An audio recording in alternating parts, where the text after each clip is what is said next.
Octane নাই, petrol নাই, octane নাই, পেট্রোল নাই। চিল্লাইয়া কোনো লাভ নাই, তেল নাই রে ভাই, তেল নাই। সরকার কয় তেল পর্যাপ্ত আছে আর এরা বলতেছে তেল নাই। ফাজলামি। সব সিন্ডিকেটের খেলা। ধর ওদের, মাইরা ভর্তা বানা।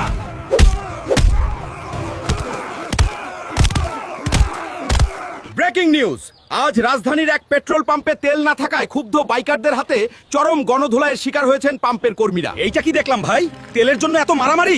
দেশে তেল গেল কই রে? আমার মনে হয় এর পেছনে বড় খেলোয়াড় আছে। তাড়াতাড়ি ড্রামগুলো লোড করো, বসের হুকুম।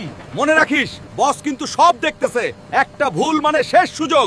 বস, আপনার কথা মতো সব প্রস্তুত। আন্ডারগ্রাউন্ডে এত তেল স্টক করেছি যে বাইরে পাবলিকের হাহাকার শুরু হয়ে গেছে। তাহলে বস, এত অকটেন পেট্রোল তেল দিয়ে আমরা করবোটা কি? এখন কি আমরা মাফিয়াগিরি ছেড়ে রাস্তায় তেল মালিশ শুরু করব? চুপ কর বলদ, 6টা মাস ওয়েট কর।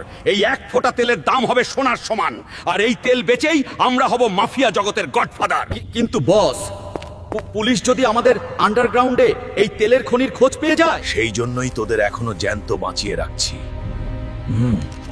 পুলিশ যেন আমাদের প্ল্যানের কথা কখনো জানতে না পারে। বস, আমাদের উপর ভরসা রাখেন, আমরা জীবন দিয়ে হলেও আপনার প্ল্যান গোপন রাখবো। জিন্দাবাদ বস রে।